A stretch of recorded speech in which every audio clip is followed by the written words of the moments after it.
Hoje nós daremos início a uma minissérie de 4 sermões intitulada O Escândalo da Cruz. Durante parte desse mês nós veremos como a mensagem da cruz foi um escândalo para os judeus. Mas veremos também como essa mensagem da cruz é o poder de Deus para nos salvar, para salvar aqueles que creem, pela loucura dessa pregação, da pregação da mensagem da cruz.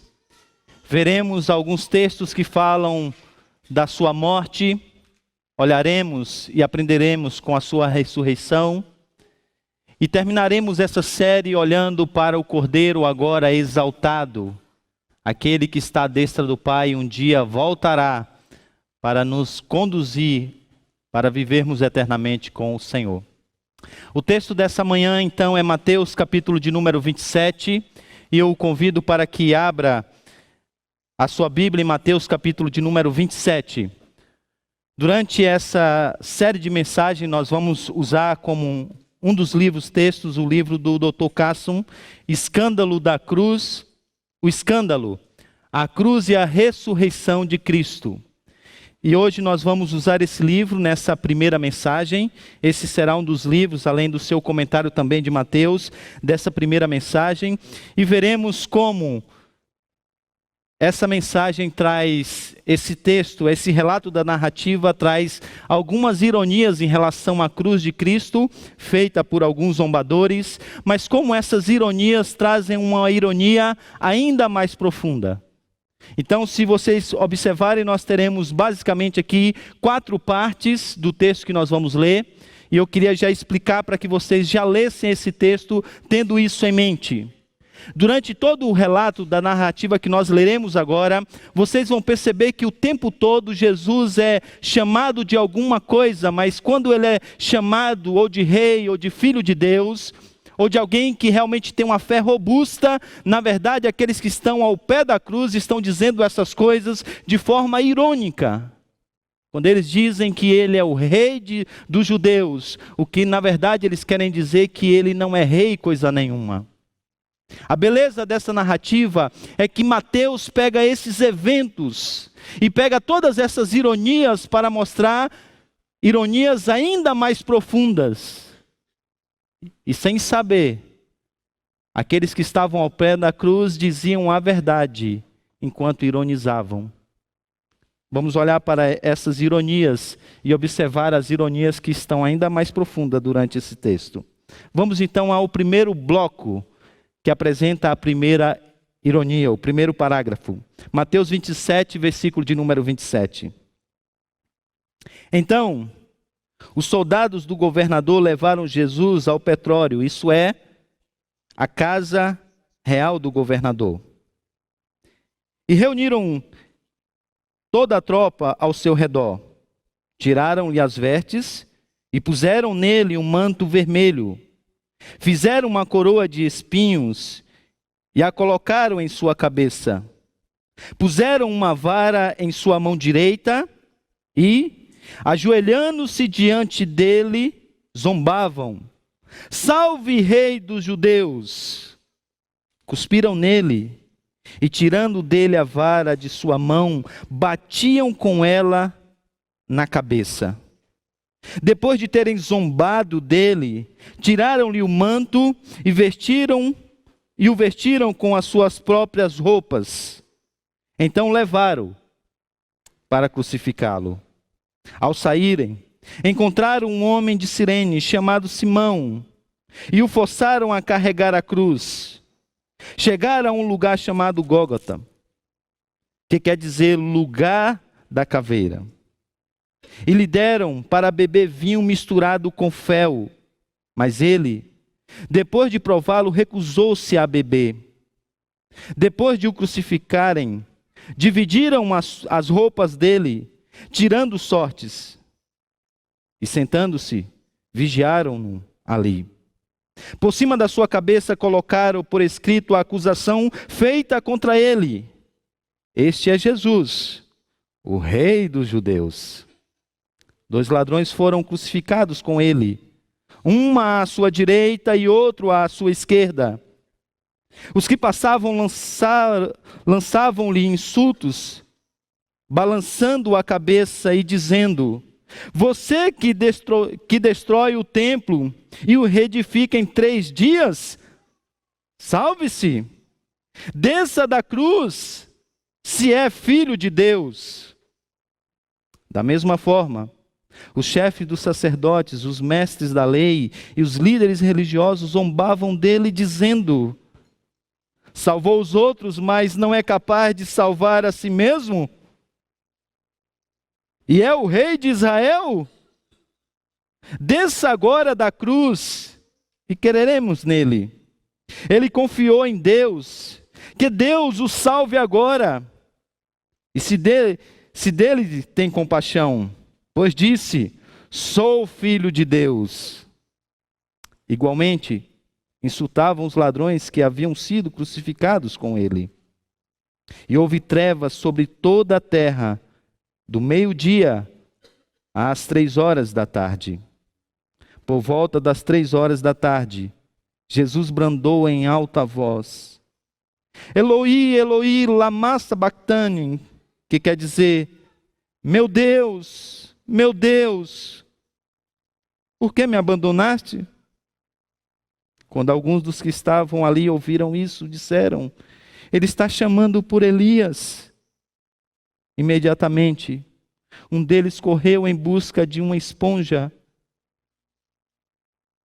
embebeu-a em vinagre, colocando-a na ponta de uma vara, e deu a Jesus para beber. Mas os outros disseram: deixe-no. Vejamos se Elias vem salvá-lo. Depois de ter brandado novamente em alta voz, Jesus entregou o seu espírito. Naquele momento, o véu do santuário rasgou-se em 2 partes, de alto a baixo. A terra tremeu e as rochas se partiram. Vamos orar? Ó Senhor, abre o nosso entendimento, Pai, para que nessa manhã temos condições de entender quem é Cristo Jesus. Coloquemos a nossa fé na sua pessoa e na sua obra. Pedimos, ó Deus, que nessa manhã o Teu Espírito Santo ilumine a nossa mente, abra o nosso entendimento, para que tenhamos condições de compreender a Tua palavra. E dar, ó Deus, que uma vez compreendendo-a e vendo a beleza do Evangelho e a beleza da pessoa de Cristo Jesus, saímos daqui nessa manhã a fim de amá-lo, adorá-lo, como sendo o nosso Rei, o nosso Salvador, o Todo-Poderoso, que o tempo todo viveu na dependência do Senhor, confiando em Ti. Porque era o Teu Filho amado, o Teu unigênito. Pedimos-te isso em nome de Jesus. Amém. Se você prestou atenção na leitura, você percebeu que esse texto, então, ele está repleto de ironias. As pessoas estão se voltando para Jesus e naquela cena terrível, naquilo que Lucas chama de ser o grande espetáculo da crucificação, elas se voltam para Jesus com palavras irônicas. A blasfêmia é feita em alto e bom som e de uma maneira muito cruel. O texto que nós acabamos de ler diz que algumas dessas pessoas que estavam ali do pé da cruz não apenas diziam essas coisas de forma irônica, mas elas faziam isso enquanto balançavam a cabeça, ou como diz uma outra tradução, enquanto elas meneavam a cabeça. E a ideia aqui é de um escárnio profundo, não apenas dita com palavras, um escárnio não apenas dito com palavras, mas também reafirmado com gestos, e gestos fortes. Mas a beleza dessa narrativa, como eu disse, é que Mateus, ele escolhe pegar esse relato onde é apresentadas as mais profundas ironias e zombarias para o nosso Salvador, para mostrar que em meio a essa ironia havia grandes verdades. Eles não sabiam, eles não pensavam, mas aquilo que eles diziam ser mentira era, na verdade, grandes verdades. Vamos então passar por 4 dessas ironias e ver como Mateus nos ajuda a entender quem é Jesus. E como as palavras ditas de forma irônica, na verdade, revelam aquilo que Jesus de fato é. Chegamos então à primeira parte do texto, Mateus capítulo de número 27, de 27 a 31. Aparentemente, nós temos uma cena anterior que é comum. Aqueles que são prisioneiros, normalmente eles são açoitados. E o versículo de número 26 diz que Jesus é levado e ele é profundamente açoitado. Até aí então uma cena extremamente normal, extremamente comum. Mas o versículo de número 31, 27 melhor dizendo, até 31, agora apresenta uma cena de escárnio que não é comum. Observe vocês, que os soldados levam Jesus até a residência oficial do governador romano. E a primeira coisa que eles fazem é exatamente colocar nele vestes reais. Ele é vestido agora com um manto vermelho, fingindo ele ser um rei. Depois disso, o texto nos fala que é colocado uma coroa na sua cabeça. É verdade que essa coroa é de espinho, mas é colocado uma coroa real, representando uma coroa real na sua cabeça, fingindo ele ser o rei. Depois nos é dito que na sua mão direita é colocada uma vara, como se fosse uma vara de cedro. Mais uma vez, fingindo ele ser rei. E o texto continua dizendo que eles se ajoelham diante dele, a fim de adorá-lo, como se tivesse, melhor dizendo, como se fosse adorá-lo, como se fosse reverenciá-lo, dar a ele a honra que é devida a um rei, fingindo ele ser rei. E depois de feito tudo isso, eles zombam de Jesus, dizendo: salve rei dos judeus. E depois dessa palavra irônica, eles diz o texto que eles cuspiram no rosto de Jesus. Diz o texto que eles pegaram a vara que estava na sua mão e agora eles batem na sua cabeça. Quando na verdade eles estão dizendo que Jesus é o rei dos reis, que está dizendo que ele é o rei dos judeus, na verdade isso é uma palavra, como nós já percebemos, irônica. O que eles estão dizendo é: você não é rei coisa nenhuma. No entanto, nós sabemos, Deus sabe, Jesus sabe, Mateus sabe, e na verdade os seus próprios leitores a essa altura do Evangelho também sabem que Jesus Cristo, ele é o rei dos reis. Mas ele é um rei diferente. Ele não é um rei como um rei desse mundo.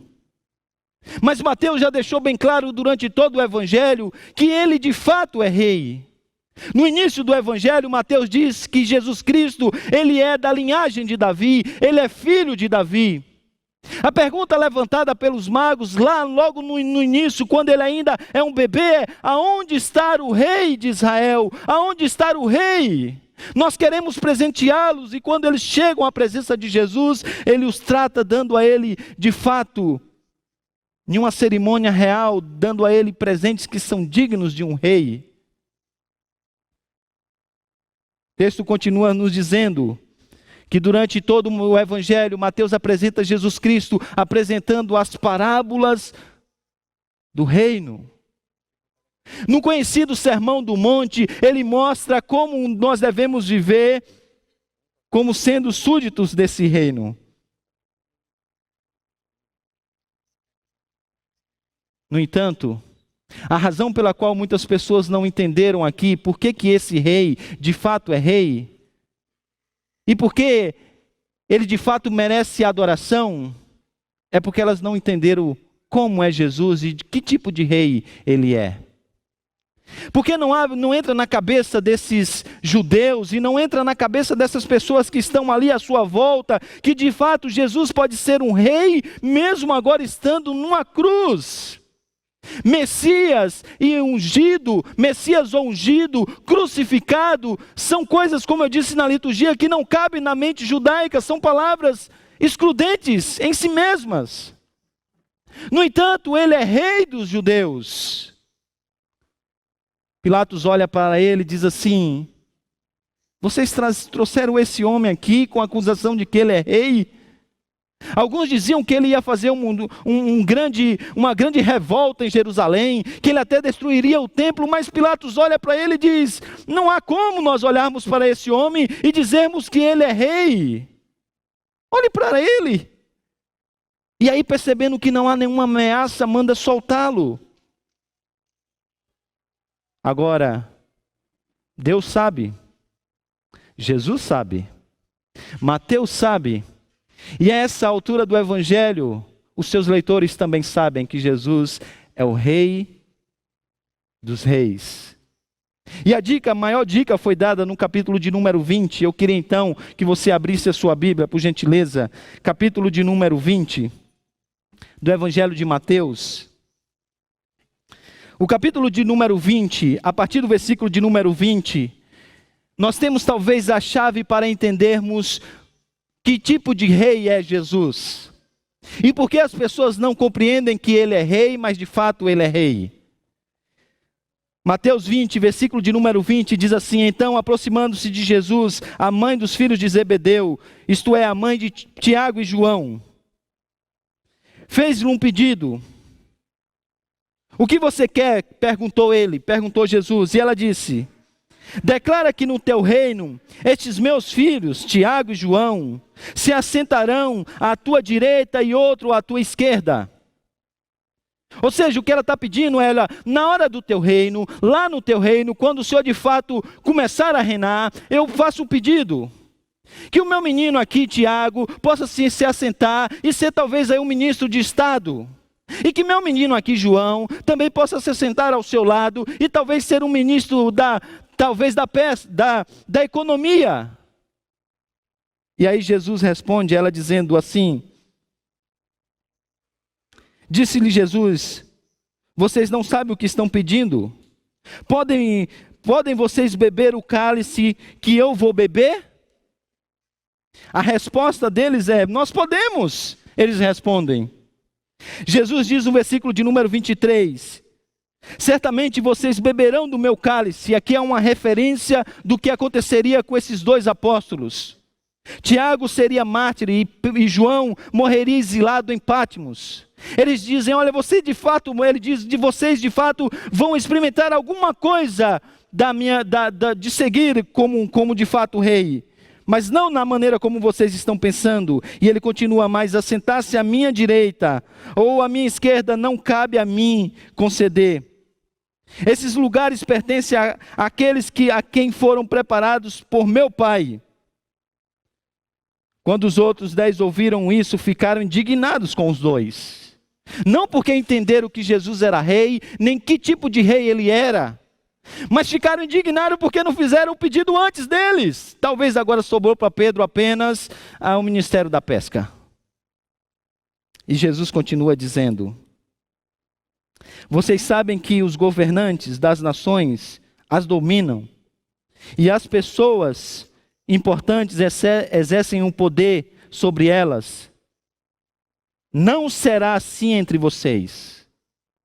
Ao contrário, quem quiser tornar-se importante entre vocês, deverá ser o servo. E quem quiser ser o primeiro, deverá ser escravo.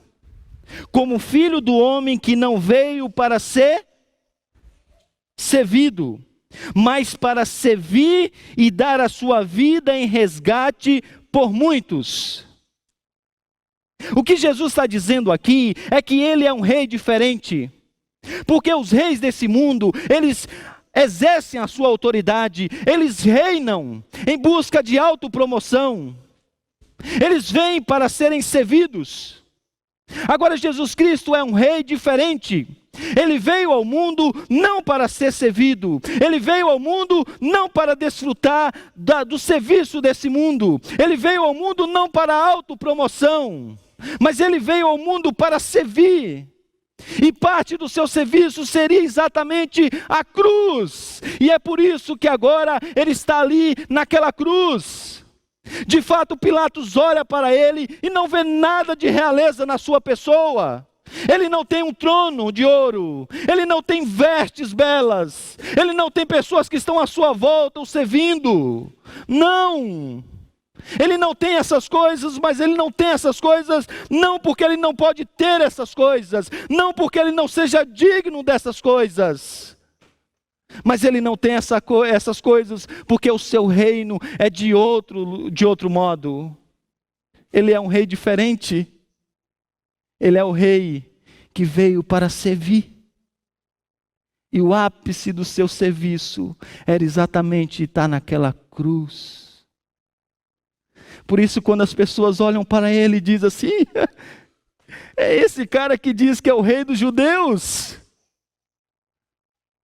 Vamos colocar uma placa em cima da sua cruz. Olhe para o rei dos judeus. Durante todo esse tempo eles fazem isso de forma totalmente irônica. O tempo todo ironizando, mas a beleza é que Mateus pega essas ironias e diz assim, mas não é que o que eles estão dizendo é verdade?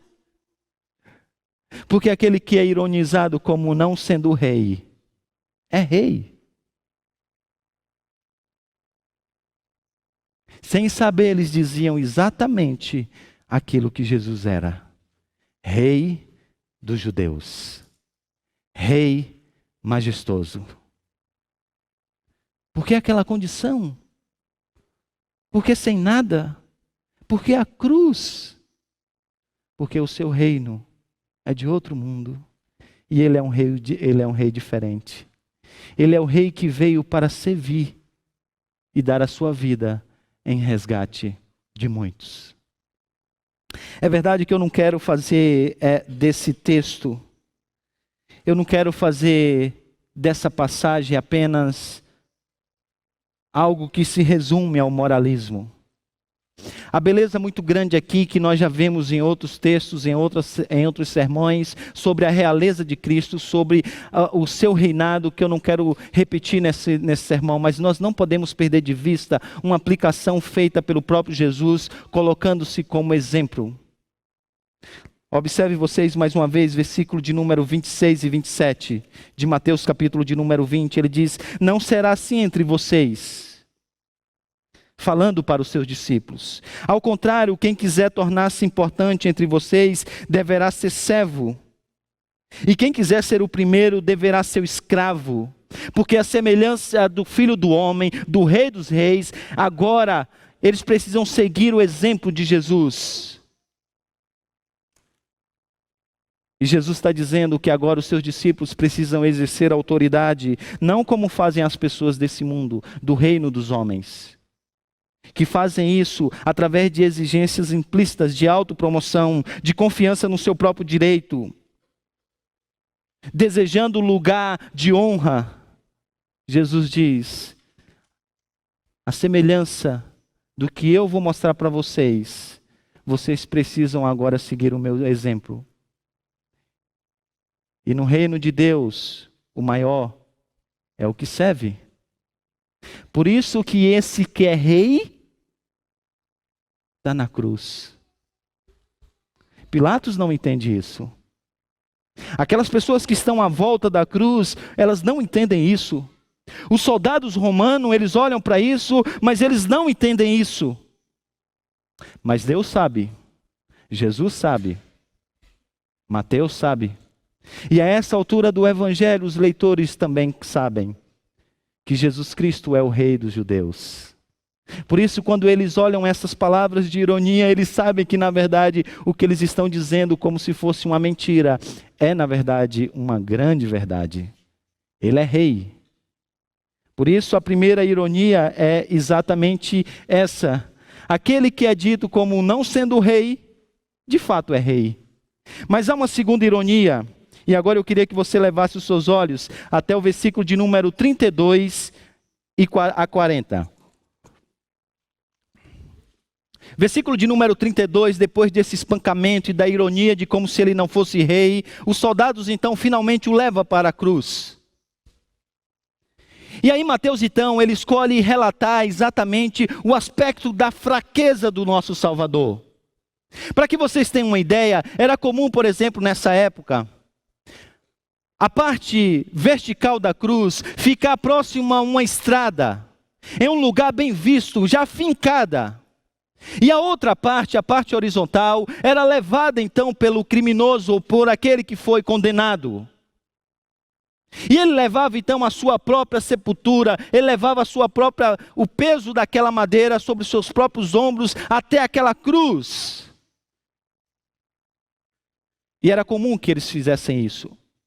Mas o texto nos diz que Jesus está tão fraco, talvez pelo espancamento, talvez pelas chicotadas, que ele não tem sequer força de levar a parte horizontal da cruz até a parte vertical.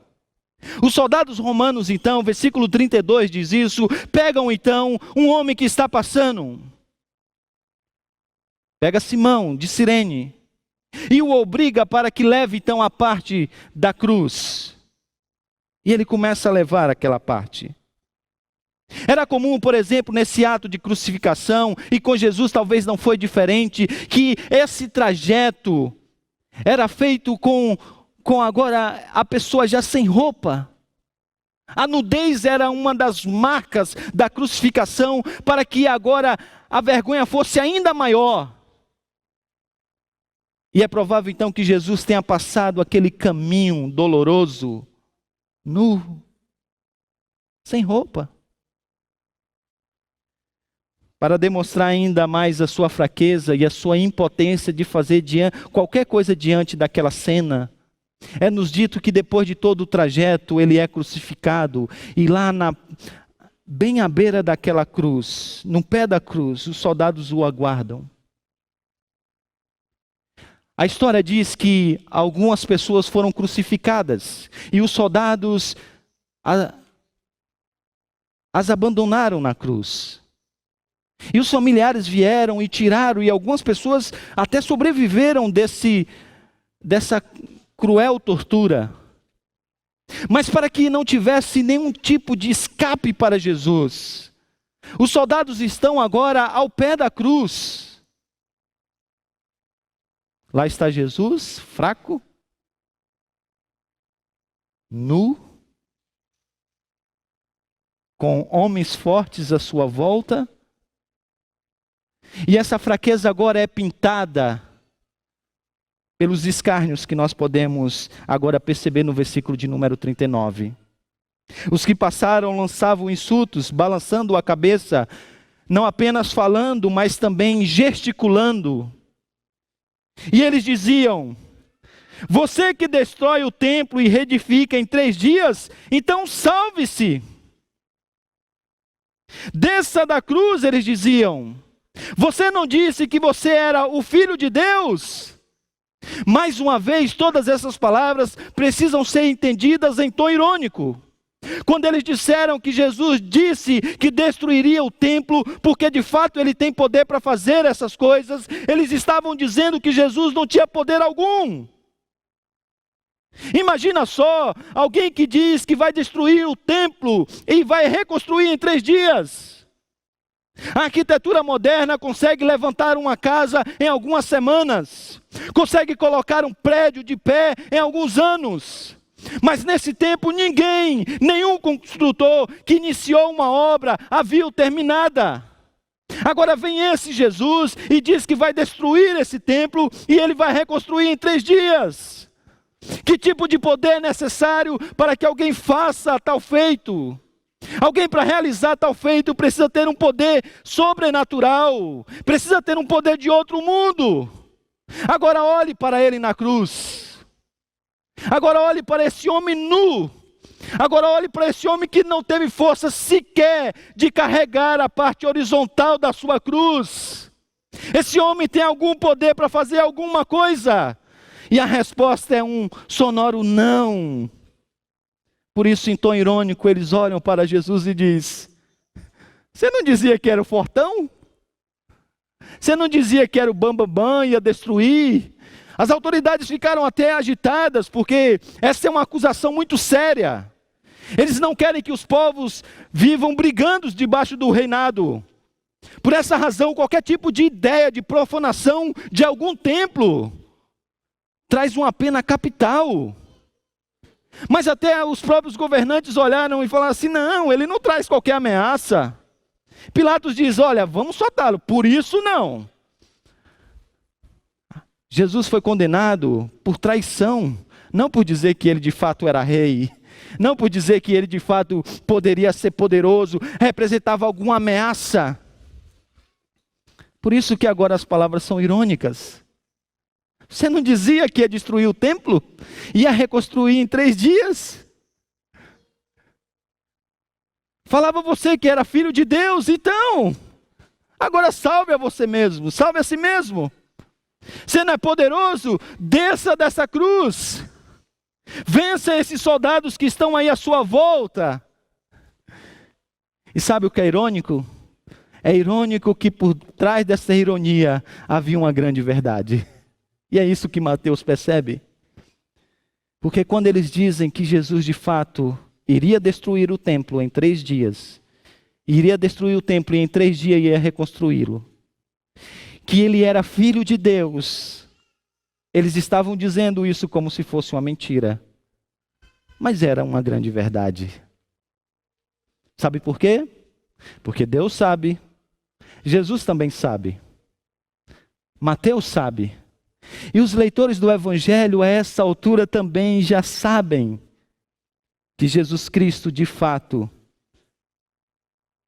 haveria de destruir o templo e reconstruiria um novo templo 3 dias depois. Já fora dito isso antes no Evangelho, de que era necessário que ele padecesse. Lemos isso na liturgia. Já foi dito no Evangelho que era necessário que ele terminasse na cruz.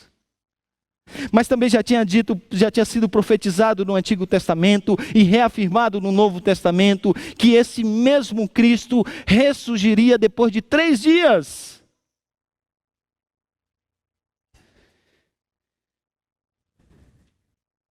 E o que acontece? Jesus Cristo morre. Mateus diz que ele entrega o seu espírito. Isso quer dizer que ninguém tirou a sua vida, é ele que a deu. Mas aquele mesmo que deu a sua vida era poderoso para tomá-la de volta. E o que ele fez? Ele a tomou de volta. Ele morreu, mas ele ressuscitou. E o que era o templo, gente? O templo era o lugar de encontro do povo com Deus. O templo era o lugar onde os sacrifícios eram apresentados para que o povo pudesse ter a remissão dos seus pecados. O templo era o lugar onde o sacerdote entrava para o santuário a fim de prestar sacrifícios. O templo era o lugar onde o sumo sacerdote entrava nos santos dos santos para interceder pelo povo, e essa intercessão aplacava a ira de Deus. E o texto nos é dito que o véu do santuário se rasgou de alto a baixo. Há um paralelo vocabular em Marcos. Porque o mesmo verbo que Marcos usa para falar desse véu se rasgando, é o mesmo verbo que ele usa para falar do céu se rasgando e o Espírito Santo descendo sobre Jesus Cristo e o Pai dizendo: esse é o meu filho amado. Esse é o meu filho amado. E é interessante que nessa narrativa de Mateus, logo depois que o véu se rasga, logo depois que a terra treme, logo depois que os chãos eles se abrem, é nos dito que lá está ao pé da cruz um centurião, e a sua palavra é: verdadeiramente esse é filho de Deus. E a cruz agora então passa como sendo o ápice da revelação de quem é Cristo Jesus. Agora não é mais os apóstolos que falam isso. Agora não é mais uma declaração de quem está andando com Jesus. Não. Agora é um reconhecimento público de que de fato ele é o Filho de Deus. Por quê? Aquele que ironicamente é apresentado como não sendo poder, não tendo poder algum, não é irônico ver que ele de fato é todo poderoso? Não é irônico perceber que ele agora é aquele que pode todas as coisas? Ele não é um Jesus fraco. Ele não é um Jesus sem nenhum tipo de força. Ele não é um derrotado. Mas por que ele está naquela cruz? Porque era necessário que ele morresse e ressurgisse ao terceiro dia, para que eu e você pudéssemos nessa manhã nos encontrarmos com Deus. Ele é todo poderoso. Agora, sabe uma coisa interessante? Agora eu queria chamar a atenção das crianças. As crianças, olhem para mim, principalmente as pequenininhas. Tem um livro que a Laurinha gosta muito. É o livro do Samuca. O livro do Samuca fala de um pastor que cuida das suas ovelhas. Ele tem uma ovelha assim que ele gosta bastante.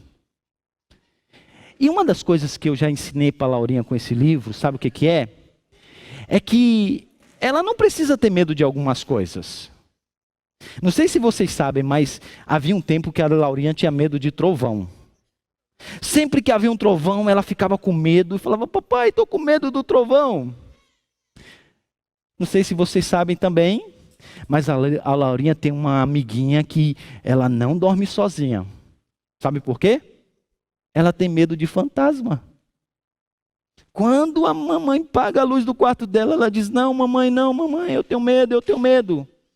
Mas sabe uma coisa que eu já ensinei para a Laurinha, que ela já entendeu e por isso ela não tem mais medo de trovão? É que esse Jesus que cuida da gente, ele é todo poderoso. Não tem ninguém que consegue ter mais força do que ele. Por isso, precisa ter medo de trovão? Não, porque Jesus cuida da gente. E não tem ninguém que tenha mais força do que ele tem. Por isso a gente pode descansar no cuidado dele. Ele é todo poderoso. Ele é tão forte, mas tão forte, que ele deu a sua vida e tomou de volta. Ele ressuscitou. Ele segurou o tranco naquela cruz. Ele é tão forte que ele viveu não cedendo às tentações desse mundo. Ele é tão forte que ninguém pôde e teve condições de derrotá-lo. Por quê? Adultos e todos nós. Ironicamente, esse que é apresentado como não sendo poderoso, é poderoso. Mas aí nós chegamos então a uma terceira parte, os versículos 41 agora e 42. Olhe para a sua Bíblia. A zombaria continua no versículo 41 e 42, e da mesma forma, ou seja, com o mesmo escárnio, com as mesmas ironias, os chefes, e agora são os religiosos, os mestres da lei, os líderes religiosos, zombavam dele dizendo: salvou os outros, mas não é capaz de salvar a si mesmo? E é rei de Israel? Então desça dessa cruz e quereremos nele. Ironicamente, eles estão dizendo mais uma vez que Jesus Cristo, ele não é poderoso. Porque se alguém não pode salvar a si mesmo, terá por um acaso condições de salvar a outro? Jesus vivia fazendo curas, milagres, ressuscitando pessoas, curando os enfermos. Ele dizia ser o Salvador do mundo, mas agora olhe para ele. Ele está nu em uma cruz. Na verdade, ele só está aqui porque alguém teve que trazer essa parte vertical. Ele não tinha força nem para isso. Agora, esse homem que não consegue salvar a si mesmo, por um acaso ele vai salvar a outros? Como?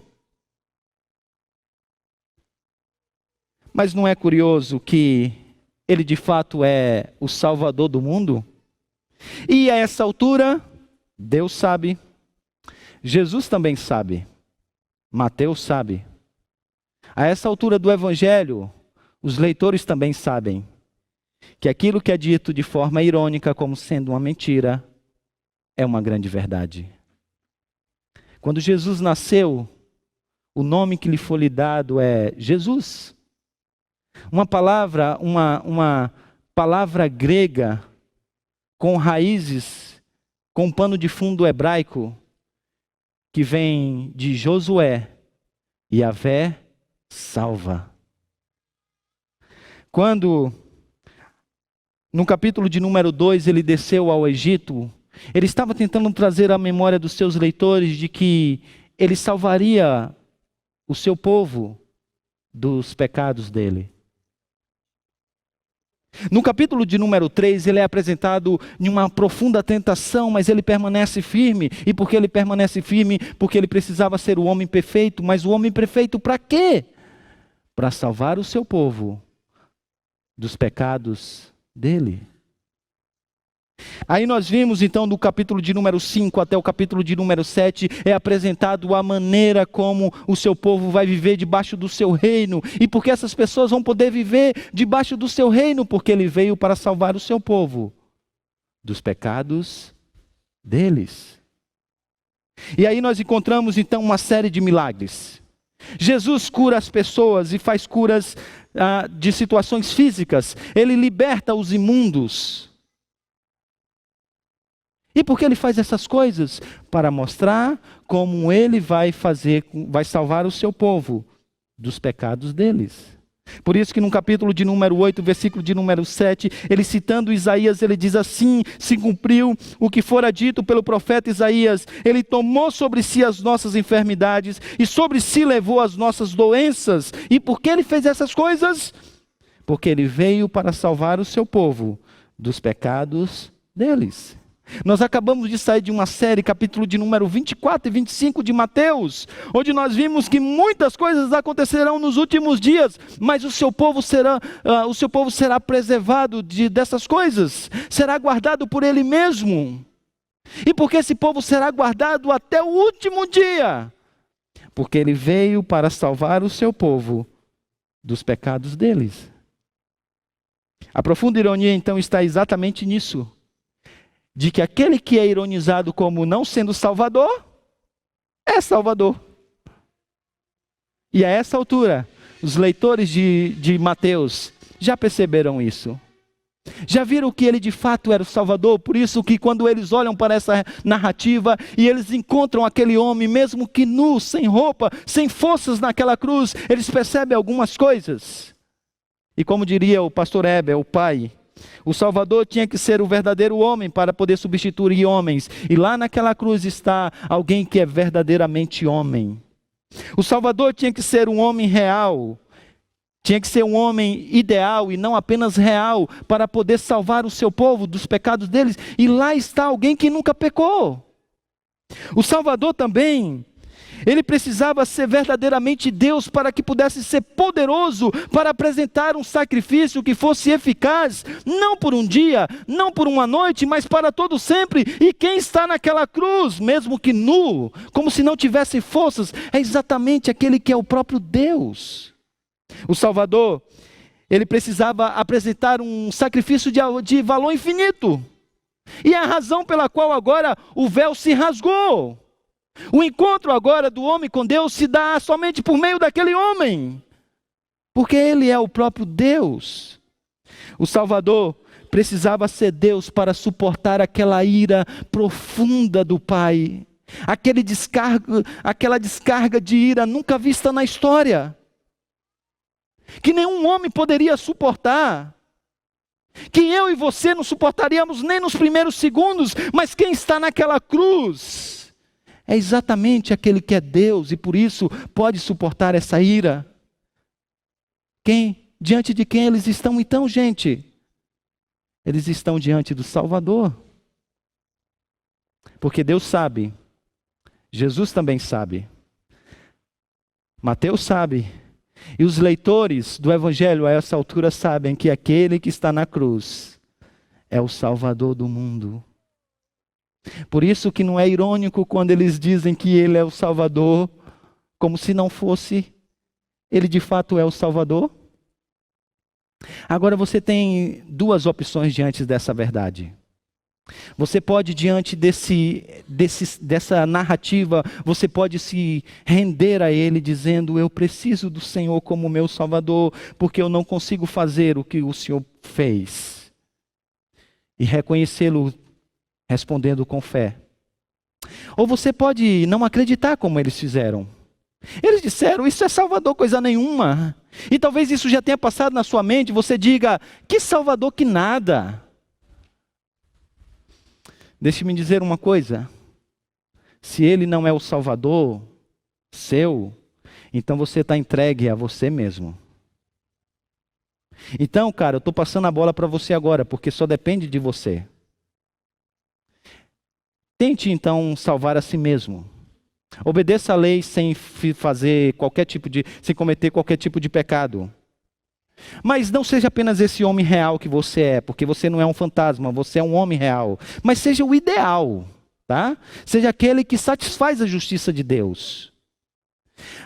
Também faça o seguinte, tente entender a divindade, a parte desse Salvador. Procure, faça isso, estude, leia os filósofos, estude bastante e tente entender a divindade. Tente entender por que nós estamos nesse mundo, de onde viemos, porque as coisas estão como são e porque um dia as coisas terão um fim. Tente entender a vida sem compreender quem é esse Salvador que está na cruz. Tente fazer isso. Tente achar sentido para a sua vida a parte desse Salvador que está na cruz. Agora, se você achar essa tarefa muito difícil, e eu espero que você entenda a ironia de que ela de fato é muito difícil e que você não é capaz, então o convite que é feito pelo Evangelho é que você se renda a esse homem que está nessa cruz dolorosa, porque de fato ele é o Salvador do mundo. Mas a última cena que nos é apresentada agora é do versículo 43 até 51, e agora nós terminamos com ela. Ainda escarnecendo os principais sacerdotes, mestres da lei, diziam: confiou em Deus? Pois que agora ele vem a livrar você. Você não falou que você era filho de Deus? Mais uma vez, quando eles dizem que Jesus confiou em Deus, eles querem dizer que ele não confiou coisa nenhuma em Deus. Mais uma vez, quando eles dizem, você é o filho de Deus, eles estão dizendo que ele não é o filho de Deus coisa nenhuma. E aí, um aspecto dramático da narrativa acontece. Porque em meio àquela dor, Jesus levanta um brado, e é um dos 7 brados de Jesus na cruz, e ele diz, Eloi, Eloi, lama sabachthani, que quer dizer, Deus meu, por que me desamparaste? Por que me abandonaste? Uma leitura superficial pode dar a entender que Jesus agora foi abandonado. Talvez alguns digam, olha, está vendo? Ele não é filho de Deus, coisa nenhuma. Mas essa expressão precisa ser entendida à luz da citação que Jesus faz. O que temos aqui é o Salmo de número 22, versículo 1. E se você ler o Salmo, ou se quiser, volta lá no site da igreja, assiste o sermão da série Pregando a Cristo a partir dos Salmos, e veja o que esse Salmo significa, e você vai perceber que esse é um Salmo de lamento, mas que expressa uma profunda confiança. Esse é o momento onde Davi expressa uma profunda confiança. O Salmo expressa a desolação espiritual de um homem que continua confiando em Deus, apelando para Deus, apesar dos seus oponentes ímpios zombarem dele, perseguindo-o com impunidades. É isso que está acontecendo com Davi. E agora, diante disso, Davi clama, Deus meu, por que o Senhor me abandonou? Mas esse salmo é um salmo de profunda confiança, onde no meio do salmo ele já apresenta um louvor de gratidão a Deus, porque sabe que Deus não abandona os seus. Se você me perguntar em que sentido ontológico o pai abandonou o filho aqui, eu não sei te dizer.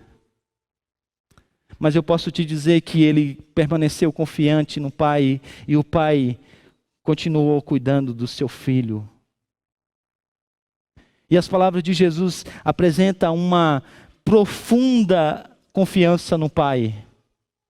Mesmo diante dessa cena terrível, onde agora os nossos pecados, eles caem sobre Jesus Cristo. E se no antigo templo era necessário o derramamento de sangue para que a ira de Deus fosse aplacada, agora o Cordeiro está ali naquela cruz derramando o seu sangue. A justiça de Deus, a ira de Deus, cai sobre o seu filho.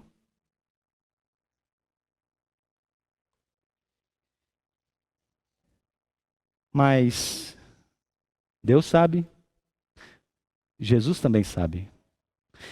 Os leitores de Mateus, a essa altura, também sabem que de fato Jesus é o Filho de Deus, unigênito, e por isso ele sempre confiou no Pai, e o Pai sempre esteve com ele. Quando o céu se abriu lá no batismo, o Pai disse: esse é o meu Filho amado, quem eu amo.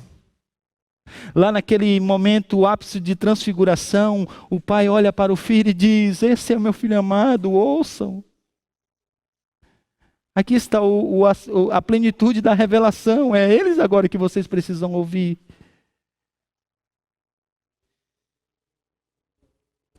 Ele estava naquela cruz para sofrer pelos nossos pecados, mas ele em momento algum ele deixou de confiar em Deus. E qual é a resposta do Pai? É que depois de entregar o seu Espírito, depois de tantas coisas acontecerem e vir a vida, agora um centurião romano diz: verdadeiramente, esse é o Filho de Deus. Daí a resposta do Pai ao clamor do Filho. E daqui nós temos então duas coisas que nós precisamos entender. A primeira delas é que isso aqui foi dita, essa frase foi dita por um soldado romano. E é a primeira vez que publicamente, sobretudo corretamente, alguém compreende que de fato Jesus Cristo é o Filho de Deus, o Filho de Deus vivo. Agora, uma outra coisa, como isso foi dito por um soldado romano, então já é a deixa para que os leitores de Mateus entendam, principalmente aqueles que são gentios, que agora estão com esse evangelho, que isso também se estenderá a outros. E por essa razão, porque aquele homem que estava naquela cruz, que mesmo diante de um brado que aparentemente expressa desespero, Deus meu, por que me abandonaste? Por causa desse ato de confiança no Pai, e porque ele foi até o fim da sua obra, a promessa outrora dada aos judeus, também se estendeu aos gentios. E aqui está agora eu e você. Porque ele confiou no Pai até o fim, nós estamos aqui agora. Fomos conectados com o Pai no novo templo. Nos encontramos com Deus nessa manhã. E por que fizemos isso? Porque lá naquela cruz esteve alguém que mesmo não sendo apresentado como se não fosse rei, ironicamente era rei. Lá naquela cruz estava alguém que mesmo sendo apresentado como se não fosse poderoso, era poderoso. Lá naquela cruz estava alguém que mesmo sendo ironizado como se não fosse Salvador, não é que era Salvador? E lá naquela cruz estava alguém como se fosse desesperado que não fosse filho de Deus, mas que no final das contas confiou no Pai porque de fato era filho de Deus. O que nos resta, gente, depois disso? Eu queria convidar então o pessoal da música para que a gente pudesse cantar então agora. E cantar essa verdade. Porque isso é verdade, isso não é mentira. Porque de fato Ele é Salvador, Ele é Senhor soberano, Rei dos reis. Só em Jesus confiarei. É minha força, luz, canção. Pedra angular que me sustém na tempestade ou sequidão. Com grande amor, profunda paz, em meio à luta, em horas más. Consolador, és tudo em mim, firmado estou em teu amor. Porque Ele é o que é, a gente pode confiar nele. Como aquele que cuida da gente, a gente pode confiar nele, como aquele que é o nosso Salvador. Essa é a definição de fé. Fé significa descansar em Jesus e parar de descansar em nós mesmos. Esse é o chamado para o discipulado. Agora vocês entendem o que significa negar a si mesmo e ir para a cruz? Significa abrir mão dos seus próprios sonhos, dos seus próprios planos, do seu próprio desejo de ser salvador. E fazer uma coisa que Não é muito fácil para nós que somos pecadores, mas é a única coisa que precisa: confiar, crer em Jesus. Vamos nos colocar de pé, vamos cantar esse cântico.